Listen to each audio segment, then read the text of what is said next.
saya Sylvia Ratnawati, NIM 112240144. Di video ini saya akan membahas sengketa merek Gajah Duduk.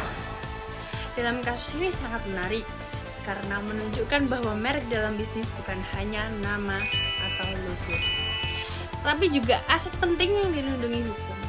Tujuannya, pembahasan ini adalah untuk memahami kronologis kasus, aturan hukum yang berlaku, dampak bisnisnya, dan pelajaran yang bisa diambil oleh pelaku usaha.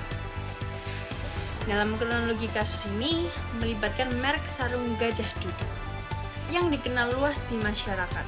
Permasalahan muncul ketika ada produk sarung yang memakai merek Gajah Duduk, tetapi penggunaannya dipersoalkan karena dianggap tanpa hak. Dalam perkara ini, Muhammad Khalif selaku Direktur PT Pisma Abadi Jaya diperoleh hukum karena dianggap menggunakan merek Gajah Duduk tanpa izin. Nah, selanjutnya kita akan membahas mengenai analisis hukum. Objek sengketanya yaitu penggunaan merek Gajah Duduk pada produk sarung. Dalam hukum bisnis, merek berfungsi sebagai identitas produk dan pembeda dari produk lain. Aturan yang digunakan adalah Undang-Undang Nomor 20 Tahun 2016 tentang merek dan indikasi geografis. Pelajaran dari kasus ini adalah pelaku usaha harus mendaftarkan mereknya secara resmi sejak awal. Selain itu, sebelum memakai nama atau logo tertentu, pelaku usaha perlu mengecek apakah merek tersebut sudah terdaftar atau belum. Kalau ada kerjasama atau pengalihan hak merek, semuanya harus dibuat jelas secara hukum dan dicatat secara resmi. Jangan hanya mengandalkan kesepakatan, karena dalam bisnis bukti legal sangat penting.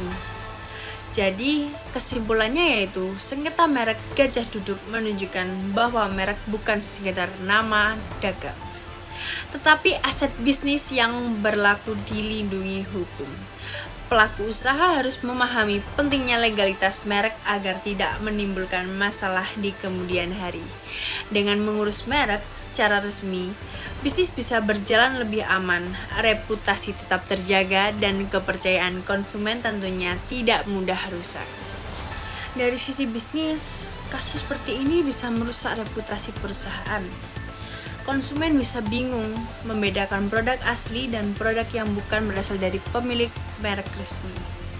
Kalau kualitas produk berbeda, kepercayaan konsumen terhadap merek juga bisa menurun. Selain itu, perusahaan harus mengeluarkan biaya dan tenaga untuk menyelesaikan sengketa hukum. Nilai merek atau brand value yang sudah dibangun bertahun-tahun bisa ikut terganggu. Jadi, merek harus dijaga karena termasuk aset penting dalam bisnis.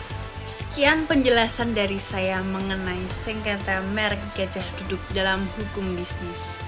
Dari kasus ini kita bisa belajar bahwa merek bukan hanya sekedar nama atau logo, tetapi juga aset penting yang harus dilindungi secara hukum. Semoga penjelasan ini bisa menambah pemahaman kita tentang pentingnya legalitas merek dalam dunia usaha. Terima kasih. Wassalamualaikum warahmatullahi wabarakatuh.